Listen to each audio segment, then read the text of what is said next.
Olá, sejam todos bem-vindos. Eu sou o professor Wesley Barbosa e hoje é dia de fazermos o nosso book haul do mês de junho de 2022. Vou mostrar para vocês todos os livros que chegaram aqui na minha biblioteca no último mês, como sempre, claro, abrindo os livros, mostrando por dentro, que é como vocês gostam que eu faça. Eu vou deixar aqui na descrição do vídeo os meus links de afiliado da Amazon, para que você vá lá, dê uma olhada e, se for o caso, que compre os livros através do meu link, pois esta é uma forma de você ajudar a manter o canal. Se você gosta de conteúdos assim, não deixe de se inscrever no canal e ativar o sininho das notificações para que sempre seja informado quando novos vídeos forem publicados.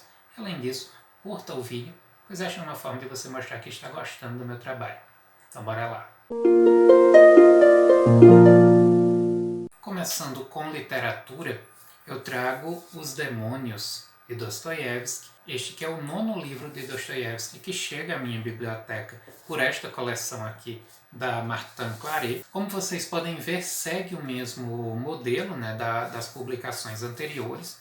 Nós temos aí tanto a capa quanto o corte das páginas na mesma cor, no caso aqui coincidiu de ser preto, né, que acaba sendo a mesma cor da fonte interna, mas alguns livros da coleção, a cor da fonte ela se repete, a cor da capa se repete na fonte. Então, se a capa é azul, a fonte lá dentro é azul e assim por diante. Há outros que não, parece que eles deixaram de fazer assim com o tempo. Então, os mais antigos que eu tenho da coleção saem com a letra, a fonte na mesma cor. Enfim, aqui já é preto, não tem muito o que dizer. Os livros têm fitilho, tem um visual bem elegante, né? A lombada aqui é curva, o que sempre deixa o livro bastante elegante, bonito.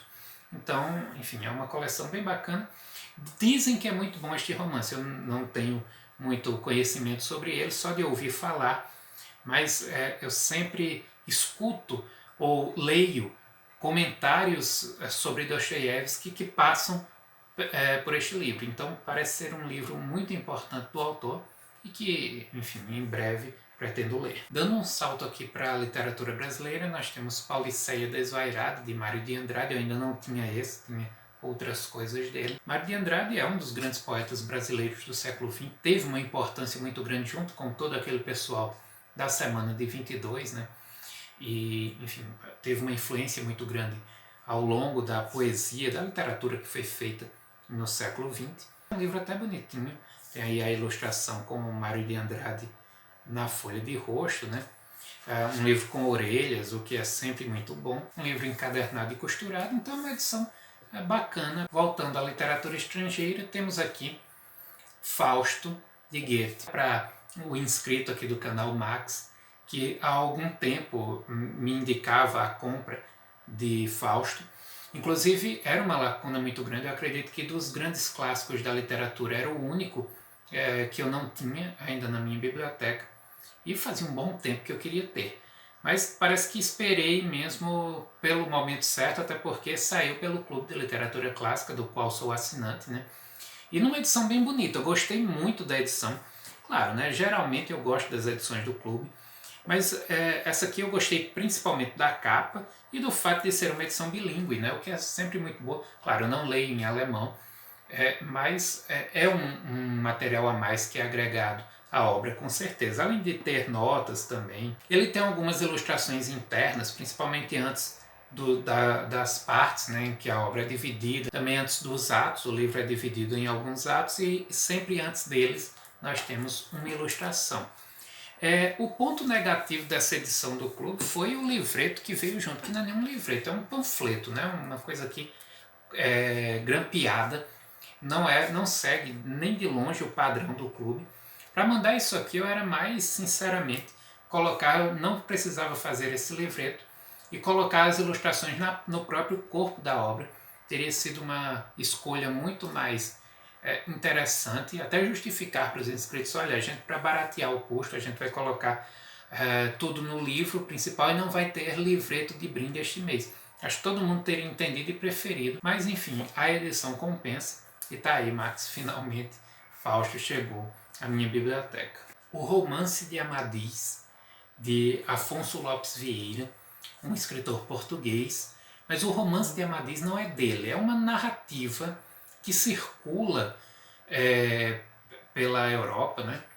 Amadis de Gaula, inclusive assim, tem algumas versões, tem várias influências na literatura como um todo, até Ariano Suassuna pega influência dessa narrativa. E aqui este autor, o autor português Afonso Lopes Vieira, ele escreveu, passou para o papel aqui, esta versão, que é uma oportunidade bacana de conhecer essa narrativa.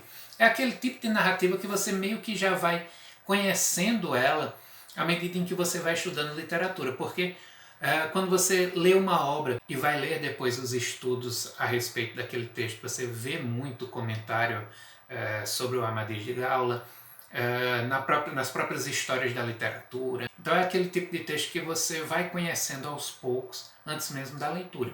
Mas é lógico que ter a versão de Antônio Lopes Vieira aqui em livro é muito importante, né? Eu que nunca li a narrativa mesmo assim, do começo ao fim, será uma oportunidade bacana. E também aumentou um pouco minha biblioteca de literatura portuguesa, né, que está crescendo. Eu já tinha falado para vocês em outras oportunidades que eu investi muito ao longo da minha formação na Biblioteca de Literatura Brasileira. É a grande riqueza da minha biblioteca. Eu mostrei isso no nosso tour pela biblioteca, inclusive convido vocês a assistirem, tá? São 9 vídeos ao todo, passeando por todos os livros aqui da minha estante.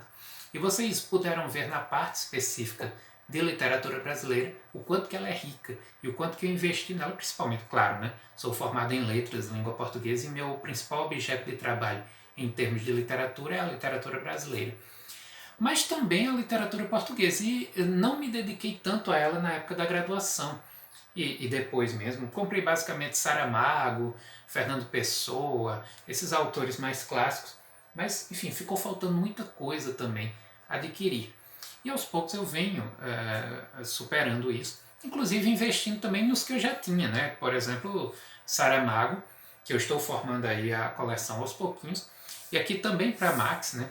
Que tinha comentado para mim que gosta também dessa coleção que eu estou formando, a coleção antiga da Companhia das Letras. Encontrei esses 2 livros, Levantado do Chão e Claraboia. Aqui cada uma é uma obra de arte em particular, né? Por isso que eu tenho investido nessa edição antiga e aos pouquinhos está crescendo, né?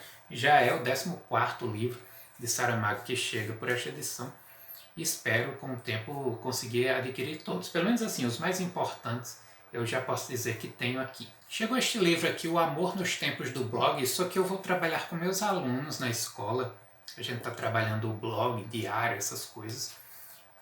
E uma professora, colega minha, comentou sobre este livro, né? Ela leu e, enfim, achou bacana para trabalhar com os alunos. Eu comprei para fazer a leitura e trabalhar também com os meus. E é interessante porque, enfim, não precisa nem você ter lido a obra com a qual tem aqui a intertextualidade para você perceber. Basta você já ter ouvido falar no livro O Amor nos Tempos do Cólera, de Gabriel Garcia Marques, para você entender que tem aí alguma relação. Eu não sei qual é, obviamente, não li ainda o livro. Quem leu foi minha filha. Minha filha leu isso aqui numa noite e gostou muito do livro. É um livro infantil, na verdade, juvenil, né? Para adolescente mesmo, para quem está entrando aí na adolescência. Tem bem essa questão. A própria forma dele é bem atraente para o público, até porque ela recria a organização, a estrutura de um blog mesmo, né? Com postagens, comentários, etc. Um livro bem bacana, né? Assim, pelo menos visualmente.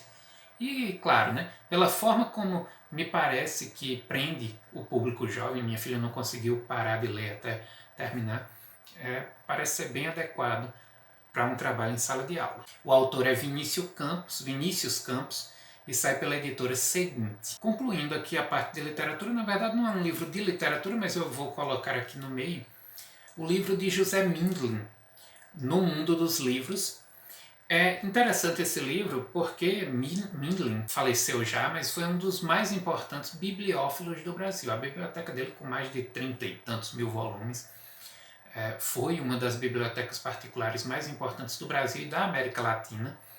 Ele, antes de falecer, ele doou para a USP, se eu não me engano. Inclusive tiveram que construir um prédio lá para receber unicamente essa biblioteca. É uma biblioteca rica, principalmente no que diz respeito ao Brasil. né? A Biblioteca Brasiliana tem obras raríssimas, dos mais diferentes temas sobre o nosso país e das mais diferentes épocas. A capa é que é bem bacana, né? Você vê que dentro da biblioteca dele tem esse armário aí, que você imagina que seja com livros raríssimos, né? Que ele guarda ali com chave e tal. Aí quando você vira para a quarta capa, você vê aí que é para um momento de fruição um pouco diferente da leitura. Certamente é uma obra que encanta a todos que são apaixonados pelos livros. No campo da crítica literária e teoria literária, nós temos aqui Literatura Comparada, de Sandra Nitrini. É uma obra muito importante da área dos estudos da literatura. Afinal de contas, literatura comparada é ainda uma das áreas mais ricas em estudos aqui no nosso país. Muitas universidades, muitos pesquisadores investem muito neste campo. Então é muito bacana de conhecer. Você que não conhece ainda a literatura comparada, é uma obra que serve de introdução. Eu acho que nós temos outras publicações. Mas essa aqui, se você quer ter um livro para conhecer a literatura comparada, o de Sandra Nitrini, com certeza é fundamental. Eu li este livro, se eu não me engano, na graduação, no mestrado, enfim, em algum momento eu entrei em contato com a obra e talvez até seja bacana reler para trazer aqui para o canal. No sumário vocês podem ver aí um pouco dos temas que são contemplados, né? Tem uma abordagem histórica que é sempre muito importante para obras que apresentam um determinado campo do conhecimento, uma determinada área de estudos, mas também traz os conceitos fundamentais, a repercussão da área dentro do Brasil. Então percebam, é um livro que dá um panorama bem bacana sobre o que é a área de literatura comparada. E aí, claro, né, para quem pretende se especializar nessa área, depois vai buscando aí outras referências que podem levar ao aprofundamento. Os Gêneros do Discurso, de Todorov, né, Tzvetan Todorov, um livro também fundamental para todos aqueles que querem adentrar no campo dos estudos literários. Aqui é um livro interessante porque ele tanto tem uma abordagem sobre o que é a literatura de modo geral, né, traz algumas discussões bem interessantes nesse sentido, como depois ele vai partir para os comentários a respeito da narrativa, da poesia. Tem também uma parte de estudos sobre alguns autores, né? Estuda Memórias do Subsolo, estuda Edgar Allan Poe. Inclusive esta coleção aqui de Todorov, que sai pela editora da Unesp, ela tem títulos essenciais, né? Como o Teoria da Literatura, Textos dos Formalistas Russos, que é organizado por Todorov. Nós temos também o Poética da Prosa, enfim, algumas obras muito importantes desse autor, inclusive algumas delas que antes de serem republicadas pela Unesp estavam esgotadas aqui no nosso país. A cultura popular na Idade Média e no Renascimento, o contexto de François Rabelais, que é uma das obras mais conhecidas de Bakhtin, um livro fundamental. Por exemplo, aqui você entra em contato com o conceito de carnavalização.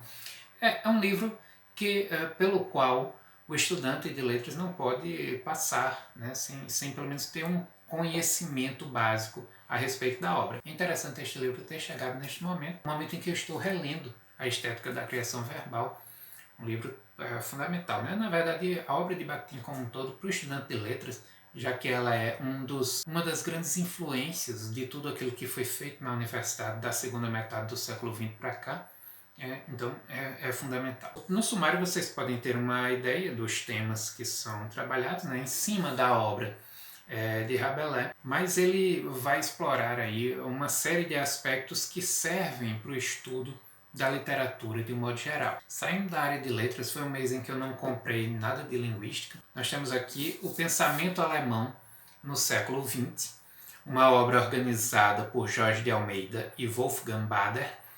Um livro muito bom, eu já li algumas coisas aqui dele, até fiz uma postagem lá no Instagram. O texto sobre Walter Benjamin, muito bom, dá um panorama muito bacana do pensamento de Benjamin e, consequentemente, do desenvolvimento do pensamento socialista ao longo do século XX, né, do século XX para cá. A autora ela faz umas considerações bem pertinentes e para quem quer adentrar na área e conhecer um pouco mais, é um texto fundamental, um texto eu diria que um texto de apoio mesmo para você iniciar-se na obra de Benjamin. O texto sobre Adorno também é bem bacana. Enfim, eu não li o livro todo, é um livro de ensaios, então como sempre acontece em textos assim, eu vou lendo aos poucos, sem compromisso nenhum em concluir a leitura rapidamente. Uma edição que saiu recentemente, em 2021, é uma reedição de um livro que saía pela Kozak Naif, né? Aquelas edições bem bacanas da Kozak Naif, vocês sabem que é uma editora que faliu, e os livros que ela publicava são encontrados aí por preços altíssimos. Este livro aqui era um deles, né? E, enfim, foi muito boa a decisão da editora da Unesp de publicar, porque afinal de contas deixa aí com um valor bem mais acessível uma obra que é fundamental, até porque o pensamento alemão é incrível, né? Eu estava até conversando com um colega lá da universidade e comentando com ele o quanto que o pensamento alemão pelo menos nos últimos 250, 300 anos, ele é fundamental para você entender a ciência no mundo ocidental, né?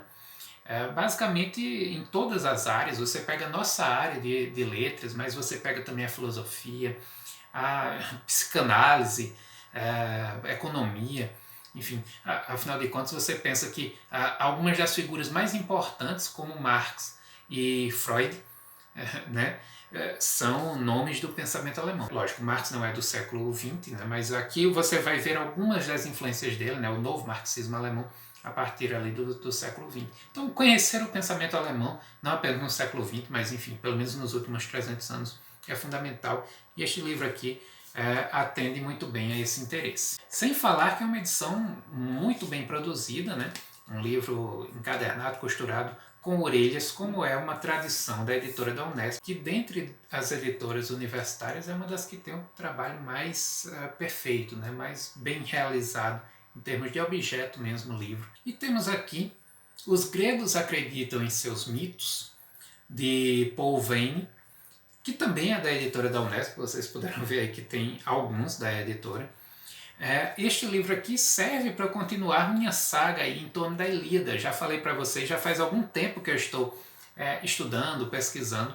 Concluí mês passado a releitura da Ilíada, um processo que foi muito bacana, né? Voltar à Ilíada depois de alguns anos, já com uma certa maturidade, e poder novamente ser tomado por toda aquela riqueza da obra. E eu estou mergulhando mesmo na obra, né? No ambiente da obra. Já mostrei para vocês em vídeos em que eu falo das minhas leituras alguns textos que eu estou lendo sobre Homero, sobre a figura de Homero, sua importância, algumas questões, algumas dúvidas que se tem em relação à sua figura, sua existência mesmo. Mas enfim, questões de estilo, de temática, tudo isso eu estou estudando. E este livro aqui serve para a gente mergulhar um pouco nessa questão da mitologia, né? Não apenas conhecer, mas observar a mitologia do ponto de vista da crença mesmo, né? Esses mitos, eles eram críveis para um indivíduo da Grécia. Então, está aqui um livro que certamente vai ajudar muito. Eu não estou com pressa nenhuma de fazer o vídeo sobre a Ilíada. Eu quero realmente trazer um material bem bacana para vocês e, claro, né, vou continuar nesse passeio aí. Enquanto eu tiver livros para ir lendo, eu vou fazendo e por enquanto eu vou trazendo outros textos literários aqui para o canal. É isso, espero que vocês tenham gostado do vídeo. Se gostaram, não deixem de interagir deixando seu comentário, dizendo se vocês já conhecem alguns desses livros. Como eu sempre digo, a participação de vocês é fundamental. Eu agradeço muito pela audiência e até o próximo vídeo.